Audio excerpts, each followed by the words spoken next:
My name is Melinda Gardner, I'm 36 years old, and I never imagined I would be sitting in a divorce courtroom watching my husband of 8 years sign our papers with the smug confidence of someone who thinks he's about to strike gold. Derek sits there adjusting his new Rolex, flashing that charming smile at his lawyer like they're about to pull off the heist of the century.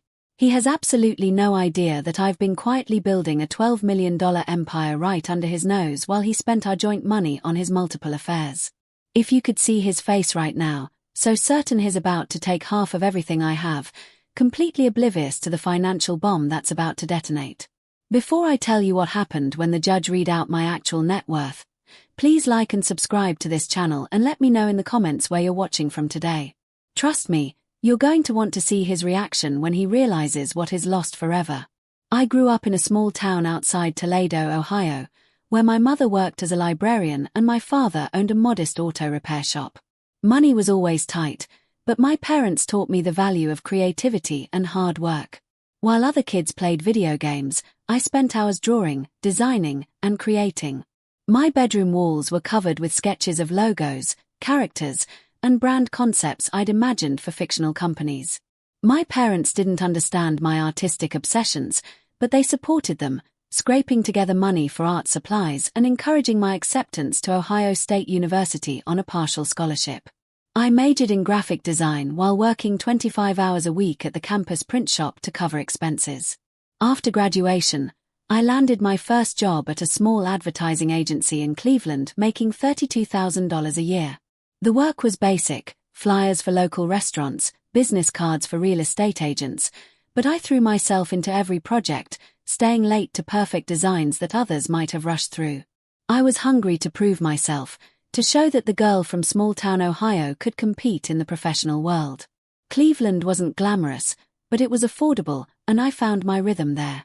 I rented a tiny studio apartment in Ohio City and spent my evenings freelancing, taking on small design projects to supplement my modest salary. I was building my skills, my portfolio, and slowly, my confidence. Little did I know that my real education was just beginning.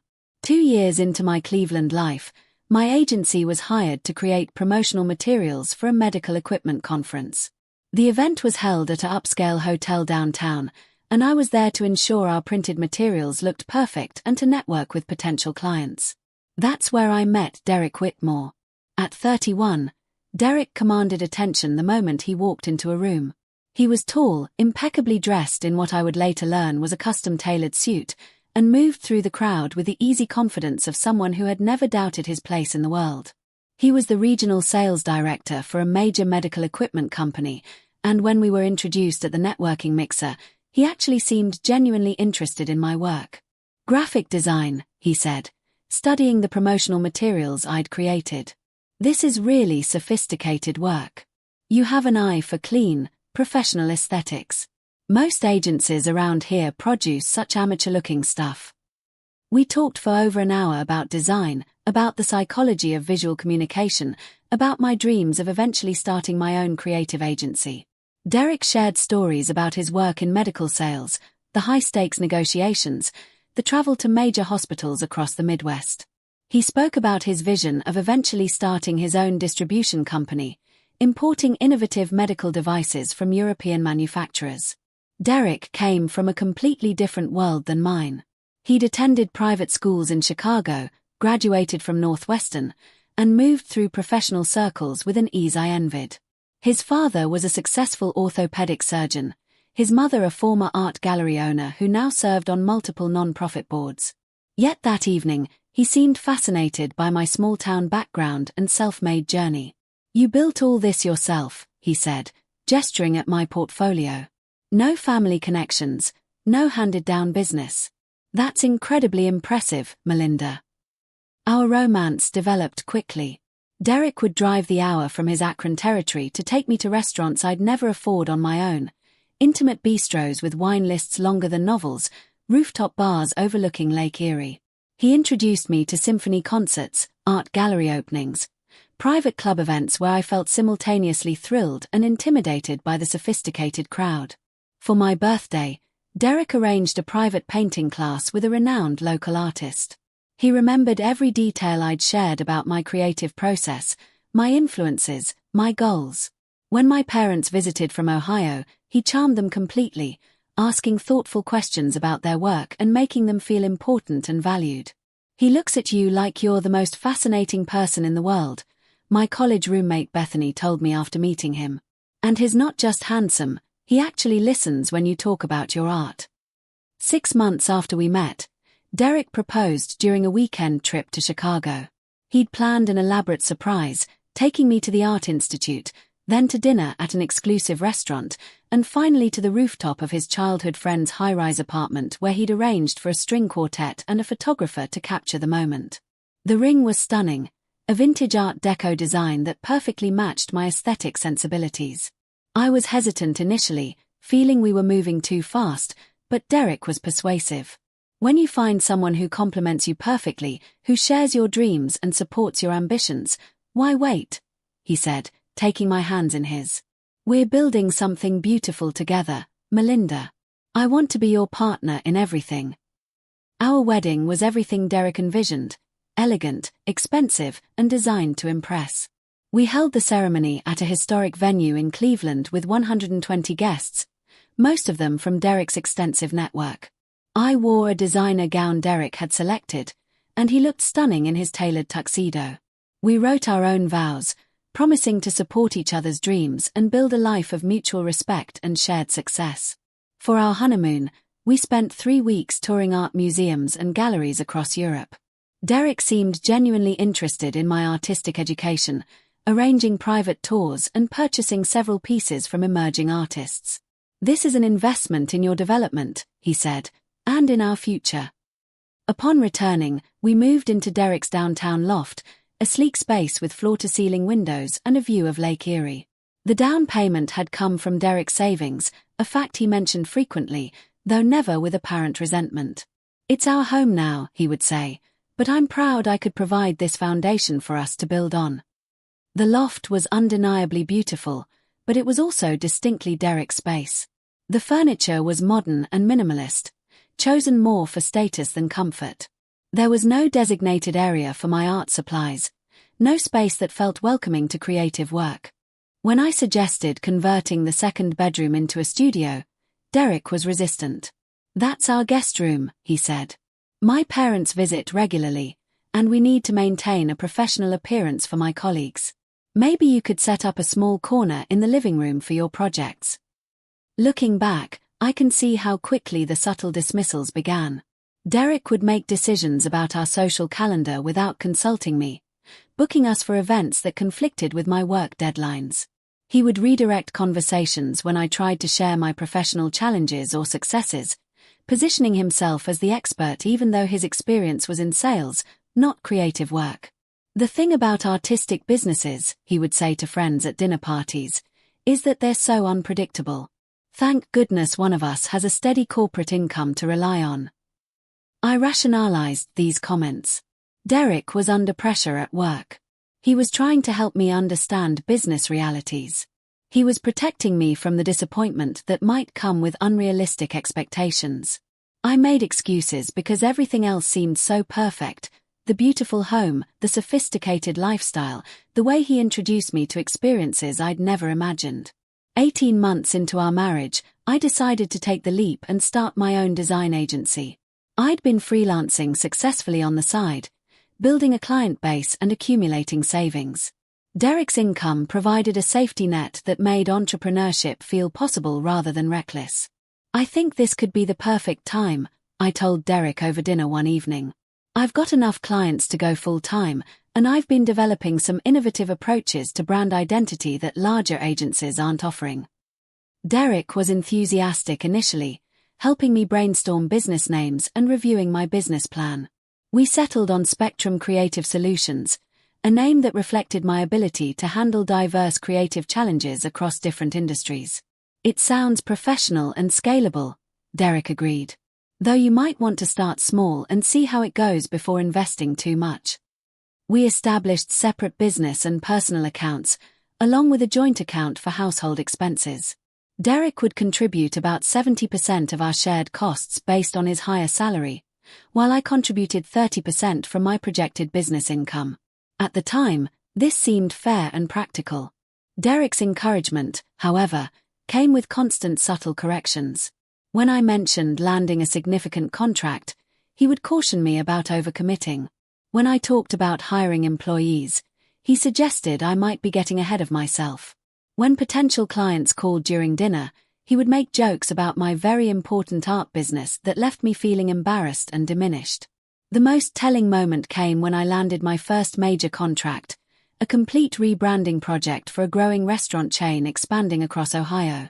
The project was worth more than I'd made in 6 months at my previous job. I was so excited that I prepared Derek's favorite meal and bought expensive champagne to celebrate. "That's great, honey," he said, barely looking up from his phone. "Pretty good money for what you do. Just make sure you can actually deliver what you promised." That was the first time I felt truly stung by his dismissal, but it wouldn't be the last. As my business grew, Derek's comments became more frequent and more cutting. When I signed 3 new clients in 1 month, he wondered aloud if I was spreading myself too thin. When I mentioned needing larger office space, he suggested I not get too ambitious too quickly. I stopped sharing my successes with Derek after that. It was easier to avoid his undermining comments than to fight for the recognition and support I craved. Instead, I channeled my energy into growing Spectrum Creative Solutions, working long hours and building a reputation for exceptional creative work and reliable service. The first signs appeared in our 3rd year of marriage. Derek's work schedule became increasingly erratic, with more late meetings and weekend conferences than his position had ever required before. His wardrobe improved dramatically. New suits, expensive watches, accessories that seemed beyond what his salary would support comfortably. "The company is really investing in our professional development," he explained when I noticed his 3rd new suit in 2 months. "Image is everything in medical sales. I need to look like someone who belongs in executive boardrooms." His behavior at home changed as well. He became more critical of my appearance, suggesting I update my wardrobe or try new hairstyles. He complained about my work schedule, despite his own demanding hours, and seemed resentful of my growing independence. "You're always buried in your computer," he said during one tense dinner conversation. "When was the last time you actually focused on us instead of your clients?" I found the first concrete evidence by accident. While gathering clothes for dry cleaning, I discovered a receipt in Derek's jacket pocket from an expensive jewelry store. The purchase was for diamond earrings worth $3,200, bought just 3 days earlier. My birthday had passed 4 months ago, and our anniversary wasn't for another 5 months. My stomach dropped as I stared at the receipt. Derek had never been impulsive with gifts, always practical and thoughtful about purchases. These earrings were clearly for someone, but not for me. That discovery led me to look more carefully at our finances. I began reviewing credit card statements, finding charges for upscale restaurants where we'd never eaten together, hotel bills from cities where Derek claimed to be attending conferences, recurring purchases at lingerie stores where I'd never shopped. The pattern became undeniable. Derek wasn't just having an affair, he was maintaining multiple relationships, funded by money from our joint account. He was essentially using our shared resources to finance his betrayals. When I finally confronted him with evidence, his response was swift and vicious. "What did you expect?" he said, not even attempting to deny the affairs. "You're never emotionally available anymore. You care more about your little art projects than about being a real wife. At least these women actually appreciate what I provide." Derek turned the situation around completely, making me the villain for discovering his infidelity rather than acknowledging his betrayal. He claimed I'd driven him to seek affection elsewhere through my work obsession. He suggested that if I'd been more attentive to his needs, more grateful for his financial support, he wouldn't have been tempted by other women. "You've become so independent, so focused on proving yourself professionally, that you forgot how to be a partner," he said during our most heated argument. "These other women understand what it means to appreciate a man's success." Derek's affairs and emotional abuse had an unexpected effect on me. Instead of making me feel small and dependent, they motivated me to build something he could never touch or diminish. I threw myself into expanding Spectrum Creative Solutions with a determination that surprised even me.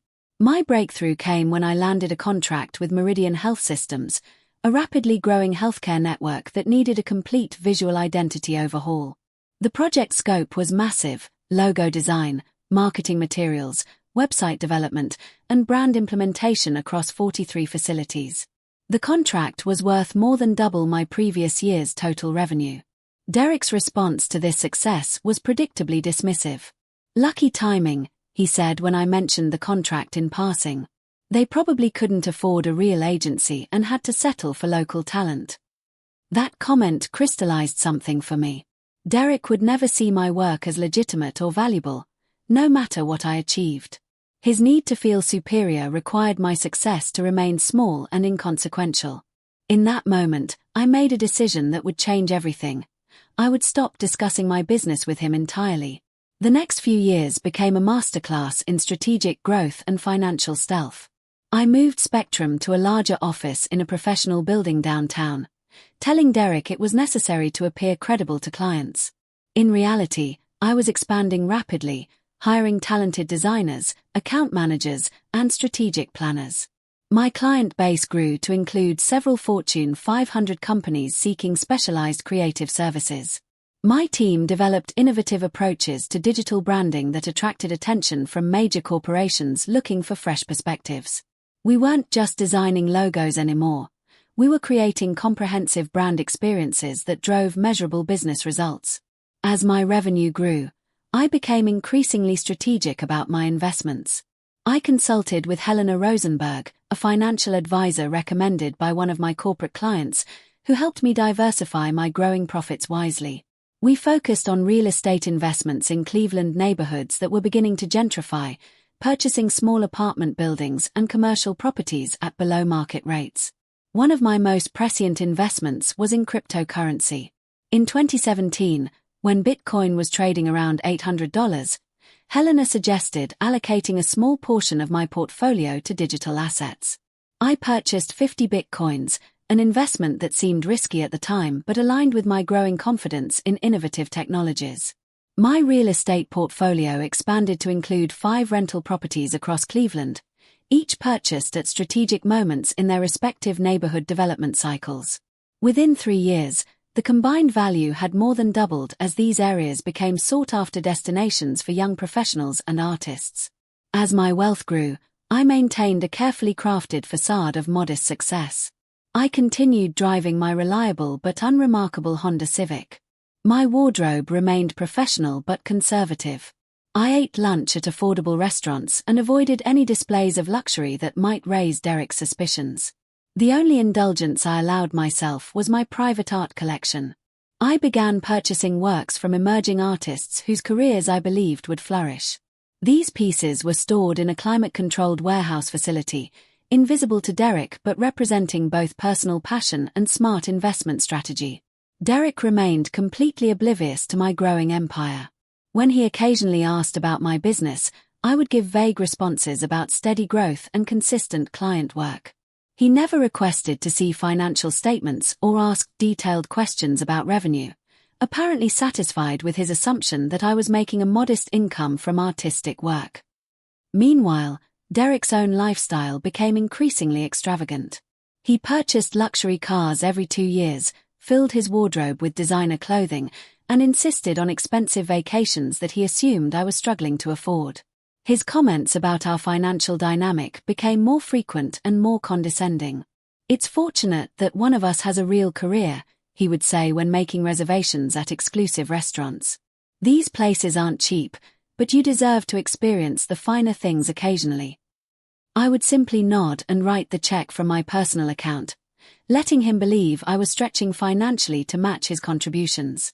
In reality, I was accumulating wealth faster than I'd ever imagined possible, building a financial foundation that was entirely independent of his knowledge or control. The end came in our 7th year of marriage, during what should have been a celebration of our mutual friend's wedding.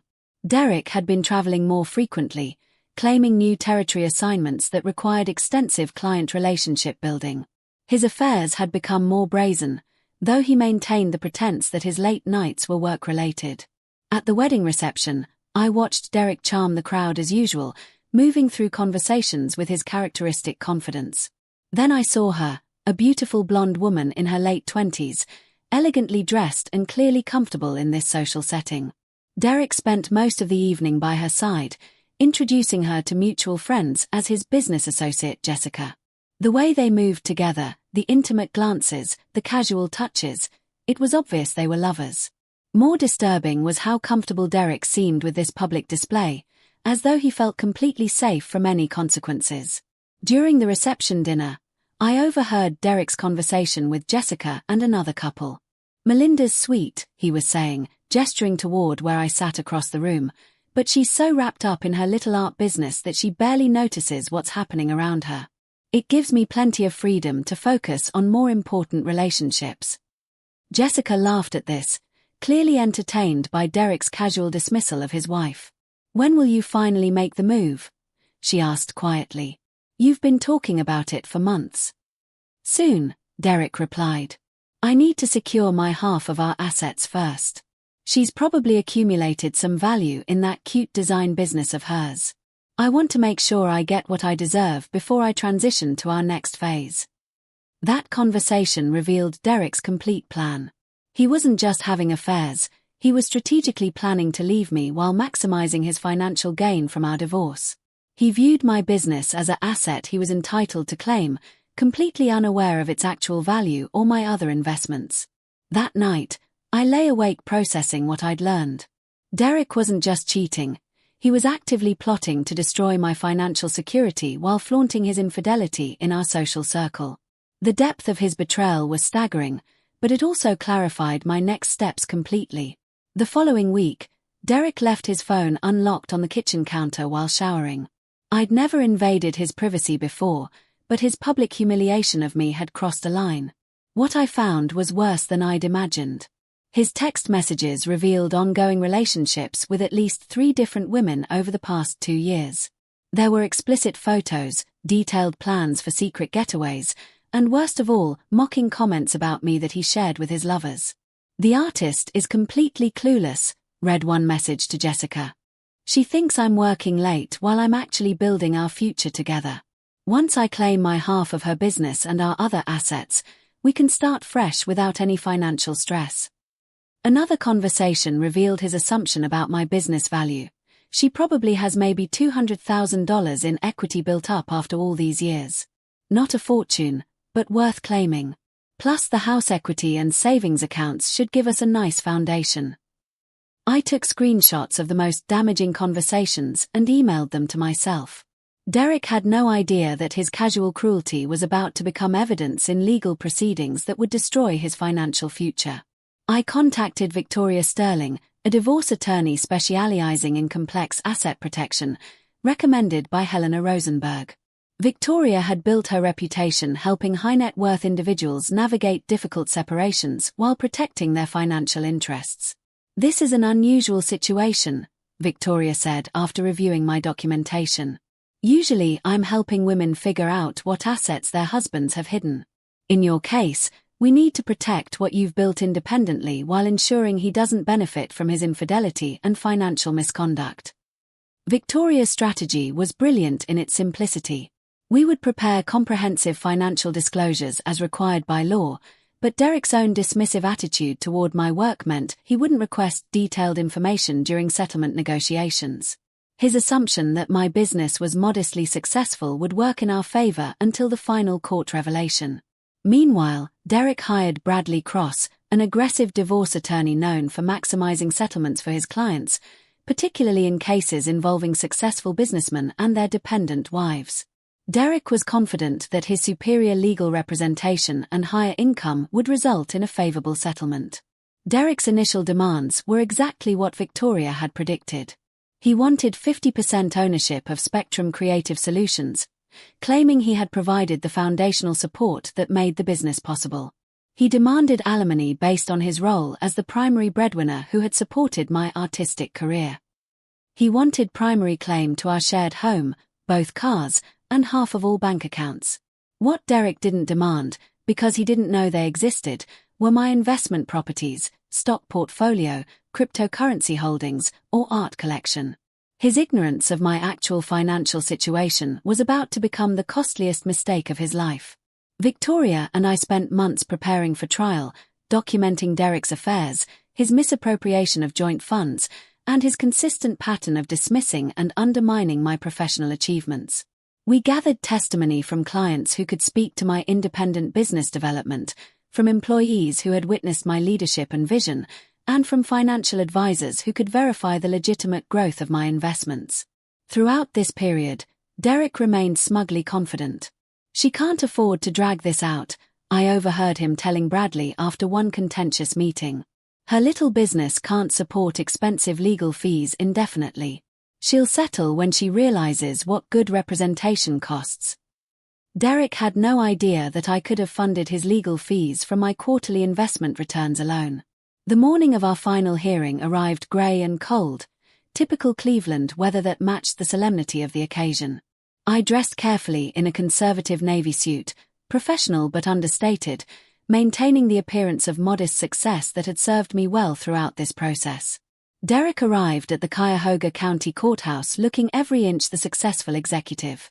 His custom-tailored charcoal suit was impeccable, his new Rolex caught the light as he adjusted his cufflinks, and his confident stride suggested a man walking toward certain victory. Bradley Cross walked beside him, equally polished and clearly anticipating a substantial settlement that would benefit both his client and his own reputation. "Look at her," I overheard Derek saying to Bradley as we passed in the hallway. "Still driving that old Honda, still shopping off the rack. This is going to be easier than we thought." Derek's smugness was particularly evident as we took our seats in the courtroom. He surveyed the room like a general reviewing his troops, nodding confidently to Bradley and occasionally smirking in my direction. His entire demeanor suggested a man who believed he was about to claim half of a modest design business and secure alimony from someone he viewed as financially dependent. Judge Patricia Hoffman entered the courtroom precisely at 9 a.m. She was known for her thorough preparation, sharp legal mind, and complete intolerance for dramatic courtroom behavior. Her reputation for fair but decisive rulings had made Victoria confident about our case from the beginning. "Gardner versus Whitmore, dissolution of marriage and division of assets," the clerk announced. Judge Hoffman reviewed the case file briefly before addressing both parties. "I've examined the filings from both sides. Let me be clear that this court's interest is in equitable division based on actual contributions and circumstances, not emotional appeals or unfounded claims." The proceedings began with opening statements. Bradley Cross presented Derek as the devoted husband who had provided the financial foundation that allowed my artistic pursuits to develop into a modest business. He painted Derek as the primary breadwinner who deserved recognition for his investment in our shared life and his support of my creative hobby.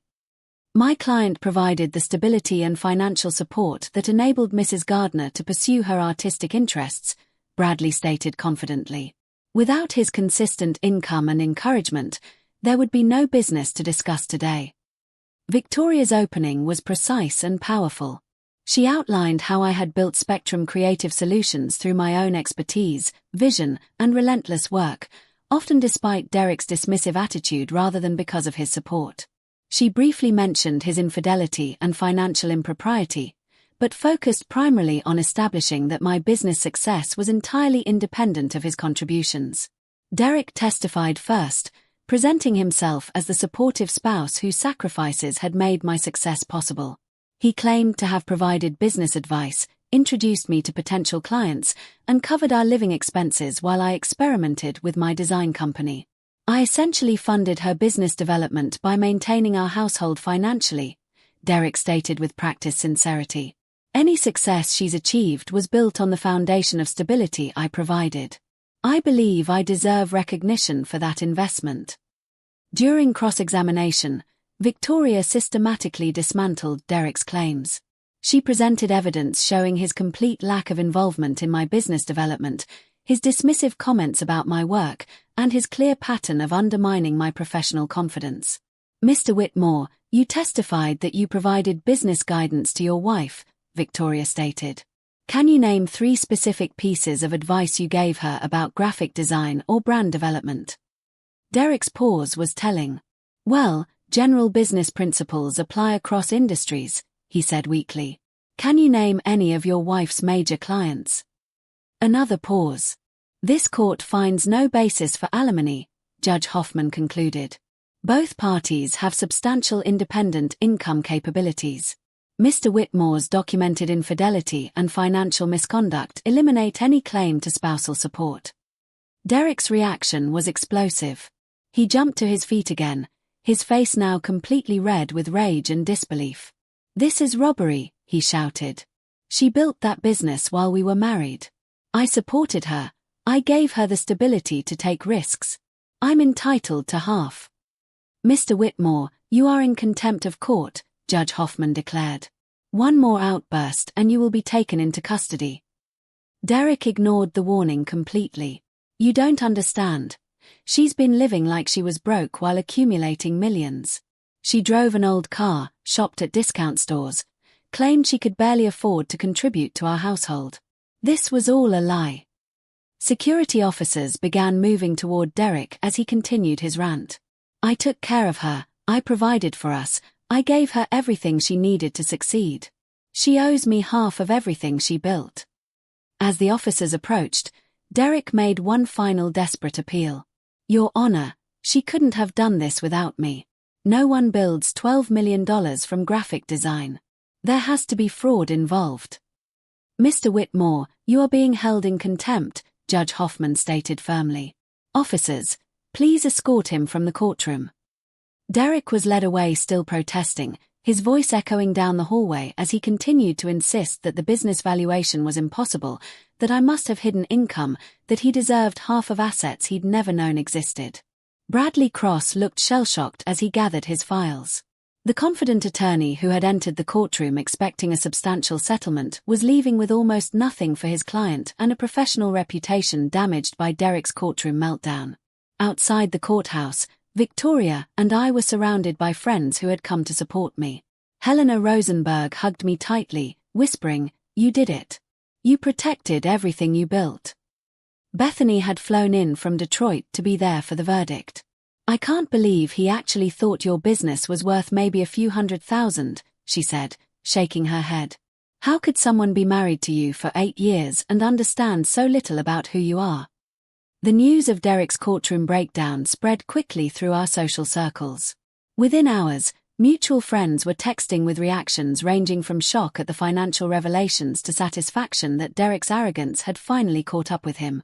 Jessica, Derek's primary affair partner, apparently learned about the court outcome from mutual acquaintances. According to friends, she immediately ended their relationship upon discovering that Derek would not be receiving millions in divorce settlements. His other affairs dissolved just as quickly once word spread about his actual financial situation. The weeks following the court hearing brought a cascade of consequences for Derek that extended far beyond the divorce settlement.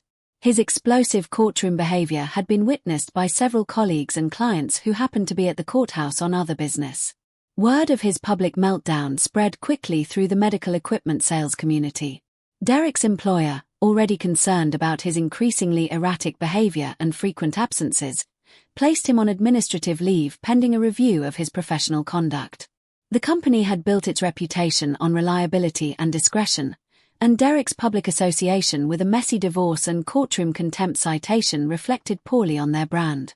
Within a month, Derek was terminated from his position. His attempts to find comparable employment were hampered by his reputation for instability and the fact that his former affairs had been with colleagues' wives and client staff members. The medical equipment industry in the Midwest was smaller and more interconnected than Derek had realized, and word of his professional misconduct spread quickly through his network. The luxury lifestyle Derek had maintained became impossible on unemployment benefits. He was forced to sell his BMW and move from his upscale apartment to a modest rental in a less desirable neighborhood. The designer suits and expensive watches that had been symbols of his success became painful reminders of what he'd lost. His former affairs wanted nothing to do with him once his financial prospects collapsed. Jessica, who had been planning a future based on Derek's anticipated divorce settlement, ended their relationship via text message. "I thought you were a successful executive," she wrote. "I didn't sign up to date someone who can't even keep a job." Derek's attempts to appeal the divorce settlement were quickly dismissed by new counsel who reviewed the case. Any competent attorney could see that Judge Hoffman's ruling was legally sound and based on overwhelming evidence. Derek's claims of hidden assets or fraudulent valuations had no factual basis, and his courtroom behavior had eliminated any sympathy he might have received. The year following my divorce became a journey of rediscovery and authentic living. For the first time in nearly a decade, I could live openly as the successful entrepreneur I had become, without hiding my achievements or diminishing my ambitions to accommodate someone else's insecurities. The immediate relief was overwhelming. I no longer had to drive my aging Honda Civic or shop at discount stores to maintain an illusion of modest means. I no longer had to bite my tongue when Derek made dismissive comments about my work or claim I was struggling financially when I could afford any luxury I desired. My first major change was finding a home that truly reflected who I was. I purchased a beautiful historic brownstone in Cleveland Heights, a neighborhood known for its artistic community and architectural character. The house had high ceilings, original hardwood floors, and most importantly, a large studio space with perfect natural light for creative work. Decorating my new home became a celebration of my authentic taste and success. I commissioned local artists for custom pieces, selected furniture that prioritized comfort and beauty over status, and finally had proper space to display pieces from my private art collection. Every room reflected my personality rather than being designed to impress Derek's colleagues or accommodate his preferences. Professionally, I no longer needed to downplay Spectrum Creative Solutions' success. I accepted speaking engagements at industry conferences, sharing insights about building creative businesses and navigating the challenges of entrepreneurship. My story resonated with many other business owners who had faced similar challenges in gaining respect and recognition for their achievements. The freedom to discuss my business openly led to new opportunities one had never imagined. A major publishing house approached me about writing a book on creative entrepreneurship. Several universities invited me to guest lecture in their business programs. Industry publications featured Spectrum as a case study in innovative brand development and strategic growth. With my financial situation secure and public, I expanded Spectrum's operations significantly. We opened a second office in Columbus to better serve our growing roster of statewide clients. I hired additional senior staff, including a brilliant strategic director named Oliver Reynolds, who helped elevate our service offerings to include comprehensive digital transformation consulting. Most meaningfully, I established the Gardner Foundation for Women Entrepreneurs, providing grants, mentorship, and resources for women starting creative businesses. The foundation's mission was deeply personal, ensuring that other women wouldn't have to hide their ambitions or downplay their successes to maintain relationships with people who felt threatened by their achievements. The emotional healing process was gradual but transformative. I began working with Dr. Sarah Chen, a therapist who specialized in helping individuals recover from psychological manipulation and emotional abuse. Through our sessions, I began to understand the patterns of undermining and control that had characterized my marriage. Derek needed you to remain small and dependent to feel powerful and important, Dr. Chen explained during one session. Your growing success threatened his sense of superiority, so he consistently worked to diminish your confidence and achievements. I joined a support group for divorce professionals, finding comfort in shared experiences and perspectives. Many members had similar stories of partners who had felt threatened by their independence or success. Through their stories, I gained valuable insight into warning signs I wanted to avoid in future relationships. The healing journey included confronting my own role in maintaining the destructive dynamic. I had to acknowledge that my decision to hide my success, while protective in the short term, had enabled Derek's dismissive behavior and allowed him to maintain his delusional sense of superiority. You were protecting yourself the best way you knew how, Dr. Chen reminded me during moments of self-criticism. You couldn't have forced Derek to respect your achievements. His attitude was about his own insecurities, not about anything you did wrong.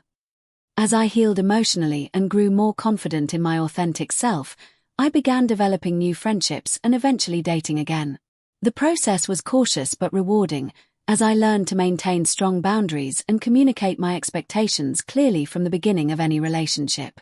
My first serious relationship post-divorce was with Alexander Wright, a museum curator I met at a gallery opening. Alexander was genuinely excited about my business success and artistic interests, never showing signs of feeling threatened or diminished by my achievements. Our relationship taught me what healthy partnership could look like: mutual support, genuine interest in each other's work, and respect for individual accomplishments. "I love watching you talk about your business," Alexander told me during one of our early dates. "Your passion and expertise are incredibly attractive. I want to learn more about what you do, not less." The contrast with Derek's attitude was stark and illuminating. Alexander asked thoughtful questions about Spectrum's operations, celebrated my professional victories, and introduced me to people in his network who might benefit from our services. He saw my success as something to be proud of, not threatened by. While that relationship eventually ended amicably as we realized our long-term goals weren't aligned, it taught me valuable lessons about what I deserved from a partner. I would never again accept someone who needed me to be smaller to feel comfortable with themselves. 2 years after our divorce was finalized, I encountered Derek at a coffee shop near downtown Cleveland. The change in his appearance was startling. His usual polished look had been replaced by discount store clothing and a general air of defeat.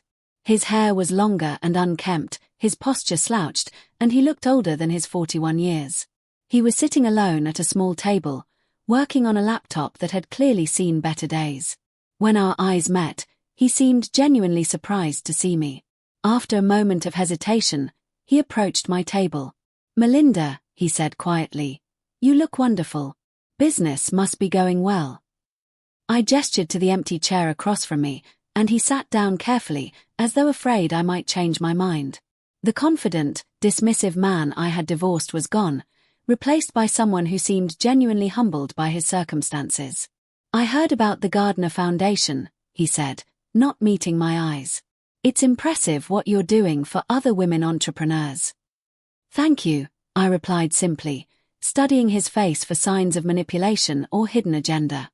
I found only genuine sadness and what appeared to be authentic remorse. "I need you to know," he continued, his voice barely above a whisper.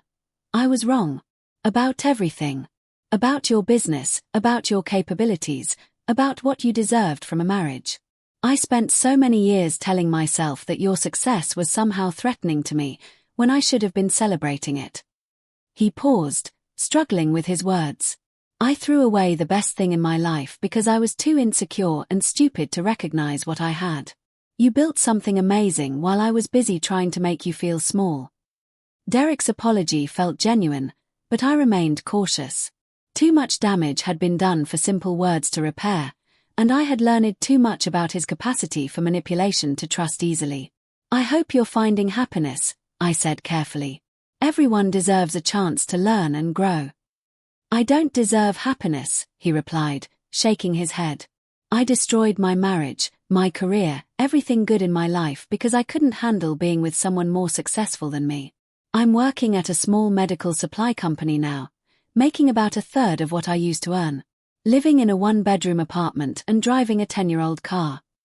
Derek looked up at me directly for the first time in our conversation. "But honestly, I'm trying to become someone better. Someone who could be genuinely proud of a partner's success instead of threatened by it. I'm seeing a therapist, working on understanding why I needed to diminish other people to feel good about myself." His apparent transformation was notable, but I remained emotionally detached. Too much had happened for me to feel anything beyond mild sympathy for his situation. "I'm glad you're working on yourself," I said sincerely. "That's the most important work anyone can do." As our conversation concluded and I prepared to leave, Derek made one final comment. "For what it's worth, I always knew you were brilliant. That was part of what scared me. I knew you were capable of achieving things I never could, and instead of being proud to be with someone so talented, I tried to convince both of us that you weren't as good as you actually were." Walking away from that encounter, I felt the last threads of our shared history finally dissolve. Derek's acknowledgement of his mistakes was meaningful, but it couldn't undo the years of emotional damage or change the choices that had led us to this point. 3 years after my divorce, I find myself in a position I never could have imagined during the darkest days of my marriage. Spectrum Creative Solutions has grown into one of the most respected creative agencies in the Midwest, with 35 employees and clients across multiple industries. My real estate investments have continued to appreciate, my cryptocurrency holdings have multiplied in value, and my art collection has become both personally fulfilling and financially rewarding. More importantly, I have learned to live authentically, without hiding my achievements or diminishing my capabilities to make others comfortable. The Gardner Foundation has helped launch over 50 women-owned businesses, providing not just financial support but mentorship and guidance on building sustainable success. The journey taught me that true wealth isn't just about money, though financial independence is certainly empowering. Real wealth includes self-knowledge, authentic relationships, the freedom to pursue your passions, and the confidence to live openly as your genuine self. I learned that the right people will celebrate your successes rather than feel threatened by them. Anyone who needs you to be smaller or less successful to feel comfortable with themselves isn't someone who deserves a place in your life. Most importantly, I discovered that my worth was never dependent on Derek's assessment or anyone else's approval. The business I built, the investments I made, the life I created, all of it was mine, earned through my own effort and vision. Today, when young women ask me for advice about balancing relationships and career ambitions, I tell them, never hide your light to make someone else feel brighter. The right partner will want to stand beside your success, not diminish it. If Derek's story teaches us anything, it's that arrogance and entitlement have a way of creating their own downfall. His assumption that I was financially dependent, his dismissal of my business acumen, his belief that he deserved half of wealth he'd never known existed, all of it stemmed from his inability to see me clearly. Sometimes the most powerful revenge isn't planning or plotting. Sometimes it's simply living authentically and allowing the truth to reveal itself naturally. Derek's shock in that courtroom, his complete disbelief at learning who I really was, came from his own willful blindness to my capabilities and achievements. The woman who used to hide her bank statements and downplay her successes is gone. In her place stands someone who owns her achievements, celebrates her growth, and refuses to apologize for her success. That transformation is worth more than all the money in my investment accounts combined. Have you ever felt pressured to hide your achievements or make yourself smaller to accommodate someone else's insecurities? I'd love to hear your stories in the comments below. If this resonated with you, please like and subscribe for more content about building authentic success and healthy relationships. Remember, your success is not something to apologize for. The right people will celebrate your achievements, not feel threatened by them. And sometimes, the most powerful thing you can do is simply live your truth and let the consequences unfold naturally. Thank you for listening to my story, and I wish you the courage to pursue your dreams without apology.